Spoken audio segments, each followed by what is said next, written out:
Well, it's spring, so no surprise, things are getting busy. And yes, multiple offers are back, but there's some other properties that aren't getting offers and they're kind of sitting around. So, pricing is key, presentation is key. We're really getting back to a classic housing market situation of you got to attract the right buyers, you got to price your property well, you got to position it well and present it well. And sellers have been really spoiled recently. I'm sorry, guys. My seller clients, I let them know, I'm like, hey, the last couple years, that's been beyond atypical. That's been absolutely bloodbath nuts, and it's not normal. So yes, you do have to vacuum the carpet and put the dishes away, and we have to make sure that the property presents as well as possible and do some of those honeydew items. So just to show you, and as y'all know from my market update videos, I always like to pull from the South Metro Denver Realtor Association data set. Geographically, that's a 7-county metro.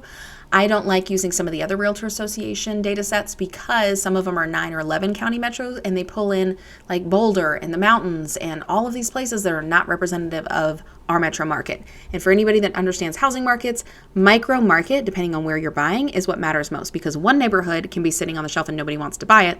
And then the other one can fly like hotcakes, and they can be a mile down the road from each other. There's a lot of different factors. So I like to look at the Denver Metro through the 7-county lens, through the South Metro Denver Realtor Association data set geographically.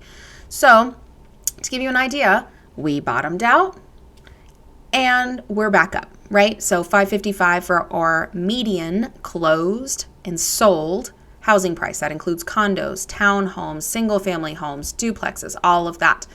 So as I mentioned in my previous market update videos, we bottom out for December shoppers that close in January, and now we start to go back up. And that was the case. Because historically, let's back it up, because y'all know me, I love context, right? Historically, that's when we bottom out, is November, December, January, and then the market starts to heat up January, February, March. So I'm going to bring it in just a little bit so y'all can see a little bit better.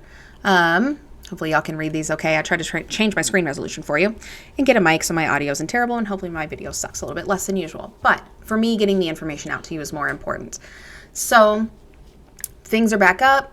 Market is getting a little bit more aggressive. It's not as aggressive as it was the last couple of years. Not yet. And a lot of that has to do with the rates, right? So you can't go buy as much house, or as expensive, let me rephrase. You can't go buy as expensive of a house for the low payment that you could a year or two ago. So with the rates being 6, 7, 7.5% right now, not everybody can go out there and spend, because in a lot of places it's actually cheaper to rent than it is to buy. That has not been the case for a very, very long time. However, there's a lot of buyers that want to buy. There's a lot of people that have wanted to buy a home and haven't been able to because they haven't been able to compete. They haven't had $50,000 or $100,000 to pay over the list price to cover the appraisal gap. They haven't felt comfortable waiving their inspections. They haven't felt comfortable, offering a week in their timeshare in Florida, like all these crazy things that people were offering to try to get houses under contract. So a lot of those buyers, a lot of your 3% down, 5% down buyers, a lot of your 0% down VA buyers, a lot of your less financially qualified, not saying you can't buy a house, but not as competitive and not as solid, on a credit score, down payment, finances, none of those people have been able to buy for so long because things were so aggressive. And then the last 6 to 7 months, everybody just heard the doom and gloom in the media about like, oh my God, it's a recession, the housing market's crashing, prices are terrible. And it's like, guys, a lot of that's seasonal. Look at our numbers. Okay, you went back to the beginning of the year. You shouldn't be able to sell, buy a house in February and sell it in December and make $100,000 just because you've been able to do that the last couple of years. That's not normal. This is a long-term strategy, right? So as you can see, that median close price is starting to climb back up. February closings are January shoppers, and middle of January, things started warming up and the activity started coming back. So I expect that to continue to go up, assuming the rates don't jump to like 9 or 10 or something absolutely nuts. Who knows? I don't have a crystal ball there either, and I don't track rate historicals nearly as much because there's other people that are much better at that than I am. I just listen to those smart people and advise my clients from there. So as you can see, new listings, I'm going to back this up a little bit so you get some context as always. We're getting those listings back on the market. So in February, for this geographical area, there were about 3,300 homes that got newly listed on the market. However, let's look at pendings. Oh wait, 3,600 and change went under contract. Yeah, so that was pulling some of that leftover inventory from the end of the year, and people are sucking up those listings that have been sitting on the market for a while, as well as the new ones going under contract. So, therefore, active listings, we are still down. We are still down. We are still less than we were pre-COVID. There's not as many homes to buy versus like January 2018. We're almost back to 2018, I guess, the seasonality there. Let me back up a little bit more so you can see more there too. So you can see we're not back to 2016, 2018, 2019 levels yet. I do expect more homes to come on the market, but you can see the inventory typically drops down in December. And obviously ours went up just because of all of the rates and everything like that. And then less people listed. And then now people are sucking up that leftover inventory. I expect this to kind of turn a little bit and we'll get more homes listed here as sellers decide to move. However, with that caveat, we're going to jump over to months of supply real quick because our supply is still down. And the main reason is, why would anybody who owns a home right now want to sell it and move when your rate is probably double to go buy another home than it was when you bought yours? So let's say you own a home at 3.5%. I mean, I still got a property at a 2.5% rate. It's on a 15-year mortgage, but still, like most people that have been in their home for a few years have been at a 3% or 4% rate or less. Let's just say 4 conservatively. If you can sell your house at 4 or you sell your house that has a 4% rate and your payment's much lower relative to buying something that is not only more expensive, but because usually you're buying a bigger home, right? People are moving up or doing something different. Downsizing is a different situation we'll talk about in a minute.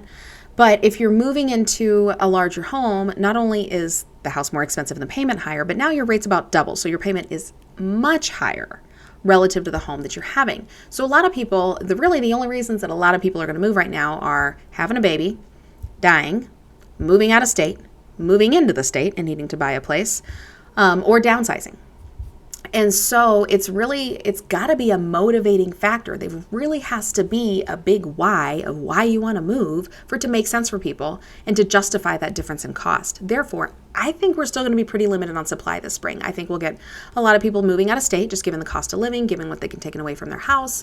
Probably some people downsizing, depending. But the hard part is, because I have a downsizing client right now, the hard part is it's like, okay, we can sell your place, you can buy something else. But honestly, it's probably going to cost you just as much, if not more, to live in that place. So does it make sense for you to downsize because of what you're buying it at rate-wise? Or even let's say your property's owned free and clear, now you have a monthly expense issue.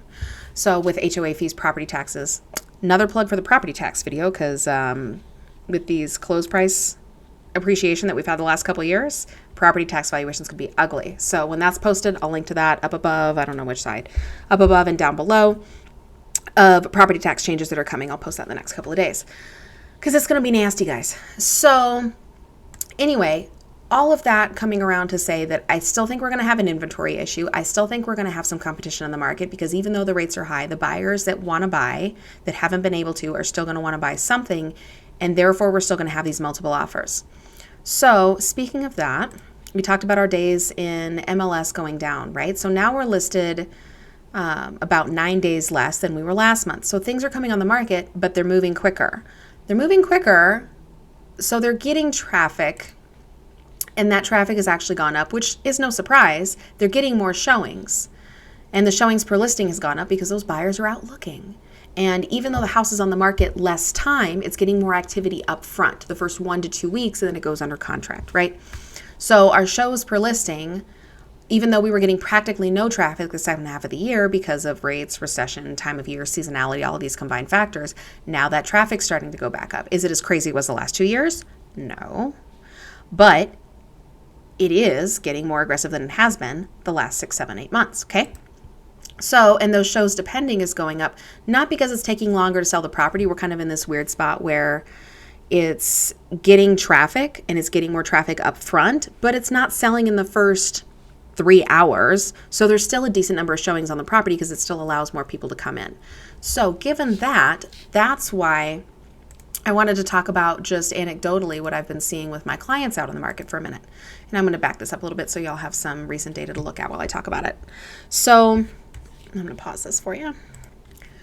So with my clients, I'm helping my sellers strategize to understand that, okay, if we really, when do you want to list? What time makes sense for you as far as strategically and logistically, right? So for sellers, it's not all about, hey, if my prices peak out in May or June, maybe I list my property in April or May. For a lot of people, it is. For other people, if they have something else to buy, that becomes a challenge, right? So I do have lenders that I talk to that can help people buy before they sell. So I have some relo clients taking advantage of that opportunity right now. If you want to do a conditional offer, depending on where you're going, that might make sense.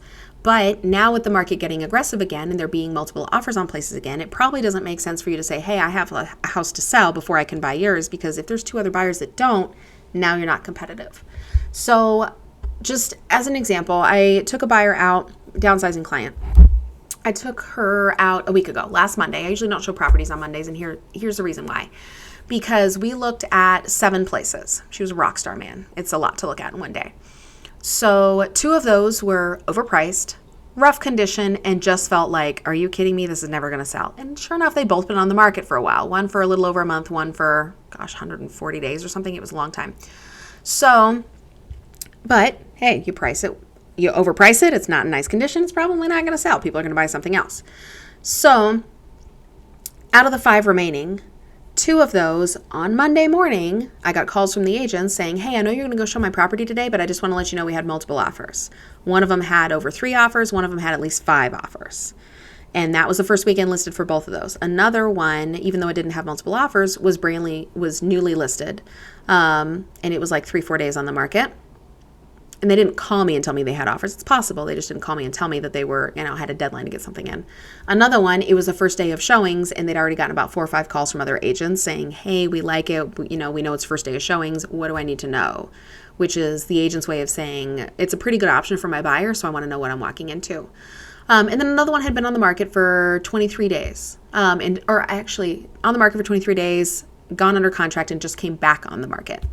So given that, that's showing that, hey, a lot of things are moving quickly, but not everything. You can't just stick a sign in the yard and leave the dirty dishes in the sink and overprice your property and it's going to sell. The last couple of years, honestly, you could do that a lot of the time. It was terrible. And we were selling things that were in terrible condition, not presented well, and priced way too high. The market dictated that. Now we're not there.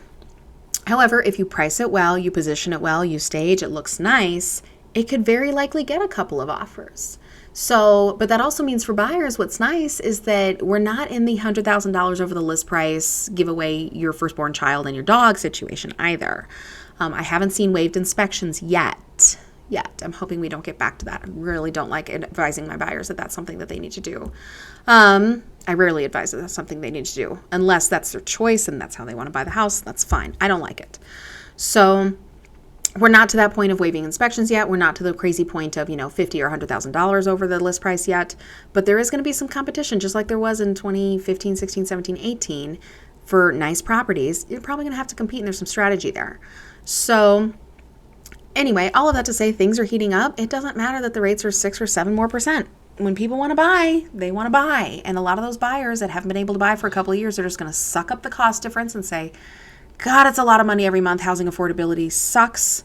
It's going to get worse here when the property taxes go up and the valuations go out in May, even though those aren't paid until 2024.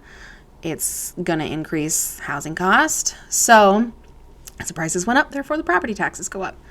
And I'll talk more about in that video, so feel free to hit up that link down below. Once it's posted, you can get to more details there on what you can do about it and what to be aware of coming down the road. So anyway, hopefully this was helpful for you. It gives some context. Feel free to go back and watch some previous market update videos so you can see I'm a big fan of the data. It's almost like we know what's coming, and I advise my clients to that so we can strategize around at least what we can see is likely. We never really know, but we can see there's seasonality and there's things that we can expect to happen. So let's use those expectations and plan accordingly to your advantage. So if you're looking to sell here in the Denver metro area, please feel free to reach out to me. If you're looking to buy, same thing. Hit me up. My phone number is down below. If you need me in another area, I have a great link down below where I can match you with other agents.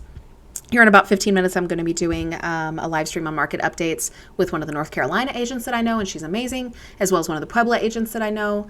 So if you're looking to buy in South Colorado, I have great contacts there as well. So feel free to hit me up. If this was helpful, hit the like button. That'll help other people find it and hopefully give them some ideas and how they want to move forward with their house changing situation. So thanks so much for the time and have a great day.